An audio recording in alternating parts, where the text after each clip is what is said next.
Ladies and gentlemen, boys and girls, children of all ages, YouTube proudly presents to you its #1, I think, gaming collecting show in the world! I am Mad Mikey, and this is the shit I'll probably never play! Mad Mikey Gaming. These are the games I'll probably never play. I've got shelves and shelves of games I'll never play. Yeah, I didn't think that worked. Guys, if you've made it past that first couple of minutes, I do apologise. I'm just, trying to get some lyrics going. I've been told that I should rap more like in my old videos, but in case you're not aware, this is the gaming hall of shit I'll probably never play. Formerly a weekly show, but now more of a just, when I've got enough stuff to bring out. But guys, if you go into like today's video, give it a thumbs up, and let's get into the games that I'll probably never play. So, as of late, EB Games has been having like a just get rid of all your Xbox 360 and PlayStation 3 games. So I've been taking good advantage of that. So they have been doing buy one, get two free. So I've been picking up quite a few fillers. So I'll get those ones out of the way because, no one really cares that much about Xbox 360 games. I personally love them. So what happened first? Well, while I was looking through my phone app, where it tells me all the games, I kept looking for Saints Row. And I actually don't have any of the Saints Row's games, so I was like, oh, it's time! I do have most of them. I think I've got 2 digitally on the Xbox 360, just because when I did initially buy it a long time ago, it had a lot of DLC, and I paid for a lot of the DLC, with all the porn stars that you could, call up to help you out. I like having porn stars work for me. So obviously first one I got was Saints Row 2. Now when the Saints Row series first came out, I wasn't that much of a huge fan of it. It was coming off of GTA. It was initially trying to be a GTA killer, but they never really reached the lofty goals and expectations of a GTA series. So they started doing their own stuff. So 1 and 2, now these 2 games were competition for GTA, and they did alright, I'd say, in their own respects, if you want to sort of say that. But it wasn't until sort of the 3rd and the 4th where it just went balls out crazy kind of thing with all of that. So, as I said, all these 360 games, they are just generally a bit of fillers. So I got those 2, and I did manage to finally find this weekend Saints Row the 3rd. So as you can see, generally a lot of them, they are $18. So you get 3 games for about $18. What's that? That's my maths. What? $6 each? 6, 12, 18. Yeah, my maths does work. And just a couple of the other fillers that I picked up. I picked up Call of Duty Modern Warfare 3. I did play this a little bit, so I've probably got some DLC somewhere. Never really got that too much into the Call of Duty games. I really just get them for the single player, and then obviously just try out multiplayer, and by the time multiplayer comes around, everybody's like prestige level 50 3 times and stuff like that, and you just can't compete with that. So that's where I just generally give up on the Call of Duty series. I haven't bought a Call of Duty game since maybe Infinity Ward? Is that what it was called? I don't know. Just the one where you had to press A to pay your respects. And that was a pretty good game. I didn't quite mind the single player on that. Another one I picked up was, again, it's a game that I have owned previously, but back in my old collecting days, well, I wouldn't even call them collecting days, back in my teen years and young 20s, obviously didn't have that much money to play around with, so whenever a new game came out, the old ones that weren't getting used got traded in. So these games, some of these games could potentially be my game from years and years ago, so let's hope that they were pretty well looked after. Next one, Enchanted Arms. Now this game got bought out roughly around the launch, couple of years going into the Xbox 360's life, and it's just where Microsoft was really trying to get into the Japanese market by putting a lot of the JRPGs out there, and not really ever sort of having much to do with the PlayStation 2, where a lot of, the JRPGs were sort of introduced to the Western civilization as being really excellent games, like your Final Fantasies and all those type of games. I never personally really got into them because I didn't have a PlayStation 2. So, got this one, and I think this was the first one that I really tried, and I actually really enjoyed it. And it was a bit of an interesting introduction to it, but all in all, yeah, they're very enjoyable games. What does it say? The first true RPG adventure exclusively on the Xbox 360. So see, this was the first one that came out. There was the other one, Lost Odyssey. That one was like 4 discs, and I think this one's only a single disc. Yeah, just a single disc. But 4 discs was a lot. There was a lot of cutscenes, and obviously they didn't really know how to make the RPGs for the good old Xbox 360. And now these last few are just definite fillers. They were like, when I go and buy these games, like if I don't find 3 that I want, if I find 2 and then I'm just like, nah, I don't want to buy another, I'll just stop right there. And I'll just be like, nah, I'm not going to buy them. Where I could just buy, say, like a Call of Duty game, or just a really NBA game, or something that I don't have. Where I could do that, but I don't really want to do it. I want to hold out and see if I can find something else that's a bit better. That's just generally what happens. And I'll tell you, Mrs. Mikeey does not enjoy that experience when I'm spending so much time flipping through all of those bloody things, trying to find a game, and I just end up walking out with nothing. She's not impressed. But next one up was Monster Madness. Now, I know zip about this game. As I said, this was a pretty good filler. It looks like a sort of, your co-op type of game, top down. Looks pretty interesting. Looks like a lot of fun. So if any of you guys have actually played this game, I'd love for you to write down in the comments if you have played it, if it's enjoyable. Looks like a good little ragtag bunch of teenagers there, just fighting off some zombies to save their suburban areas. But to me it looked pretty cool. I don't know. It could be a shithouse game. But anyway. Next game I was very conflicted about actually picking up because it's an MMO, but it's not a subscription-based one. It's Defiance. Now, I think I picked this up on the PC, on Steam. No, I definitely did. I think I picked it up at one of the sales. But my main issue when I picked this up was what happens when the servers go down. Are you going to be able to play it? But I was like, maybe there's going to be single player. Maybe they'll patch it so that you can play through it as single player. I don't know. But again, $6. It's a filler. It's based off of a TV series of the same name. And the interesting concept of this whole game was that what would actually happen in the TV series, or how they advertise it, that if what happened in the game would then influence what goes on in the TV series. I don't think it ever got to that, but it was an interesting concept nonetheless, and one that I didn't get into, but look, I might give it a go. It's got a pretty lofty install, I think it says. I think it needs 10 gig of storage, which I have plenty of storage waiting for me on my Xbox 360. And another filler, XCOM and Enemy Unknown. Really good game from what I have played. I do have it on PC. Never bought the second one. The second one, they said that they were definitely never going to actually bring out on console because it was a PC only type game that you could only play on PC. Well, you bought the original one out on console, so I'm pretty sure there was a way that you guys could work out a way to get this on.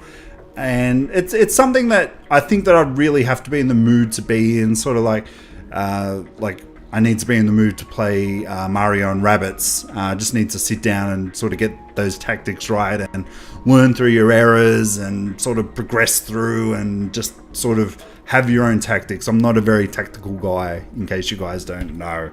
And the last one now, as I was waiting in line, I had, what was it? It was called The Club. I was just picking up, it was again, like I was like, I've spent so much time here. I can see the look in Mrs. Mikey's eyes. She's like, you'd better buy something. because you've spent a lot of time here. And I was like, okay, I'll just get the club. I don't have it. Never played it. I was very iffy about it. Then I was waiting in the line and they had another stack of games. I'm like, of course they'll bloody put all the good ones in here. Now, I don't know if this one's any good. I do have it on the Xbox One. But I bought Dragon Age Inquisition, the Deluxe Edition, on the premise that maybe there was a very limited run to this game. To the fact that it did sort of come out on both consoles. I don't think it would have sold very well on here, but I would be very interested to see what it actually looks like on the Xbox 360. Obviously, it's not going to compare to, say, the PlayStation 4 and the Xbox One, but it'd be interesting to see what their limitations were on this game. It's a very good game. I don't foresee myself sort of buying any of the extra DLC or anything like that. It's 2 discs. Again, you need a big install for this one. I think they say... I thought it did say on here. Well, it says hard drive required. Now, I do have a portable hard drive hooked up to my Xbox 360, so... And it is a pretty big one, so I've got plenty of space to go. Now we'll get into the newer ones, so like your current gen ones, and then if you wait till the end, we've got some really good ones to pick up here. Now, with Yakuza 6 coming out, I just recently pre-ordered the collector's edition with the glass and everything. It looks really, really sexy. It's funny saying that about a game, but hey, we're gamers. We don't judge here, do we? So it realized to me that I didn't have any of the current gen Yakuzas. I've got them all on the PlayStation 3. So I saw this one for sale on Facebook for, I think it was like $20. So I was like, yep, I'll grab that. Everywhere else, EB Games and everything, secondhand, they were ranging from sort of $30 to $50. So I was pretty rapt to get this. This was obviously a newer one. I did end up picking up Kiwami, which was a remake of the first one, which I don't own on PlayStation 2 or anything like that. It was $17 digitally, so I was like, there is no way I can find it any cheaper than that. If I do, then yeah, I'll get the physical copy of that one. But I really love the Yakuza series. I only really got into it at number 3 on the PlayStation 3. Didn't really put that much time into 4, and 5 was only bought out digitally here in Australia, so I can probably look around and get a physical copy of that, but probably not, which hurts Mikey's heart right at the bottom. But yeah, I'm really looking forward to 6 to see what they're doing, but I want to see sort of what else they've been doing in terms of the Yakuza series. And also on the PlayStation 4, I picked up the no-brainer, the remaster of Shadow of the Colossus. Shadow of the Colossus is a game that I have very bad memories of. I don't know. So new viewers, old man story time. Back when I was on the PlayStation 2, and I did have a PlayStation 2, I was having a birthday, and I said I'd sort of, just talked to all my friends. I was like, hey, they've got a PlayStation 2 second hand, and if all you guys just put in, say, $20, you could get that and a game for me. So they did. And I told another friend who wasn't really close friends with all those other friends, I was like, hey, they're getting me a PlayStation 2. Why don't you get me a PlayStation game? So they ended up getting me Shadow of the Colossus. And my friend that sort of bought that with them said, we've got to finish this game. And I was like, okay, cool. At the time, my mother-in-law was in hospital, so we had to go visit her. She just had some pretty big surgery. And we got to a certain point, and I had to drive this friend home. And it was a good sort of hour drive there, and then an hour drive back. And I got to the point, I'm like, okay, we've killed X amount of Colossi, and I've got to take you home. He's like, no, we can do it. It'll only take another half an hour or so. Like an hour and a half later, we'd finished, and I'm just like, I am in some trouble. I'm in shit. And then I'm like, okay, look, I've got to drop you off at the train station. He's like, I'm not taking a train. Yeah, long story short, I didn't get in as much trouble as I thought, but the looks, it's all in the eyes, isn't it? Like if you're playing a game and your partner wants to do something else and they just give you that look and you're like, okay, I've got to turn this off. It's That's why I made a game room, so I can't get those looks anymore. But I have played a bit of this game. I've enjoyed, like, the graphics on it are friggin' amazing. I would recommend this to anybody if you haven't played the second one, or if you have, if you didn't play the PlayStation 2, or if you haven't played the PlayStation 2. This is a definite must-own game, guys. I do have it on PlayStation 3 where they remade it. Just sort of add a few extra polygons, but the kicker with that one is that it came with Eco as well, which is another great game by the same company.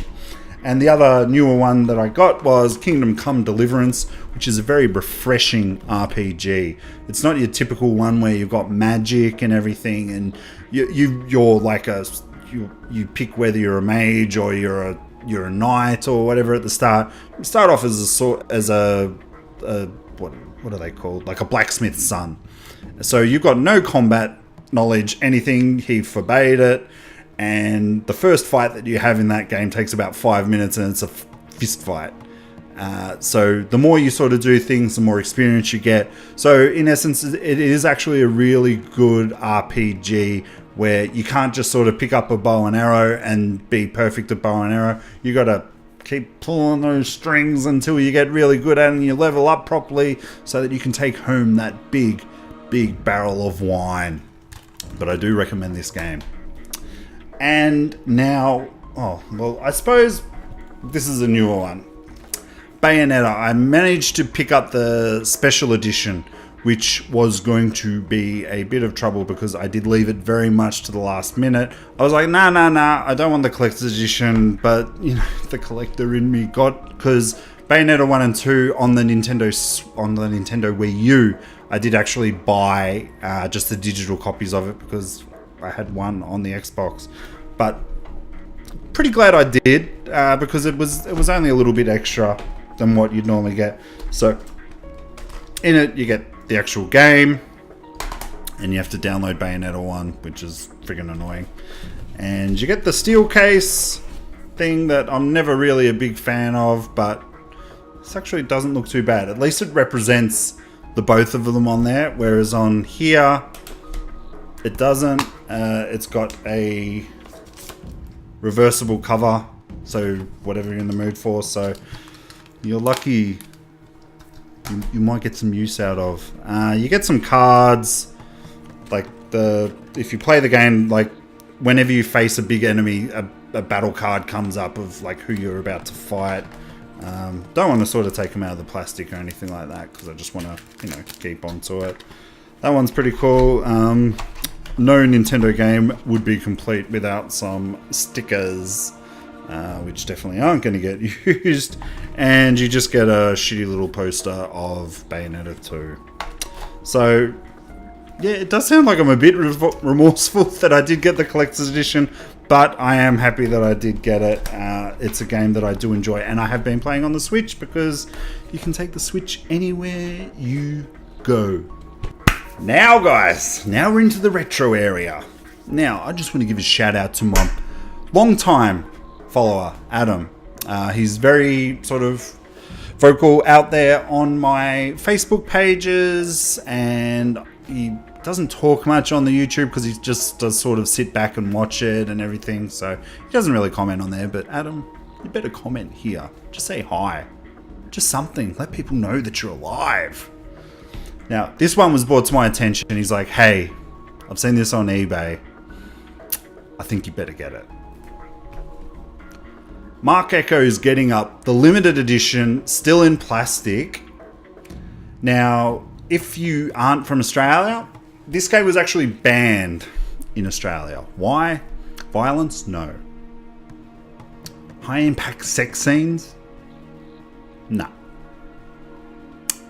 Graffiti. That's right, we got a game banned because of graffiti. And I bought this on Steam and it works like dog balls on Steam, so I don't know if I'm going to open this or not. It comes with the CD and DVD tracks, including Puffy, or co-produced by Diddy, or whatever his name was at that point in his life. And it was only like $3.34 British pounds, and the postage was about the same. So all up, it only cost me $15. Now, I don't know if this has got any value or anything like that.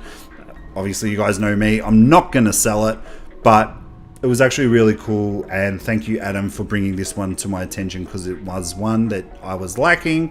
And people here do sell it at a fairly high price. So giddy up.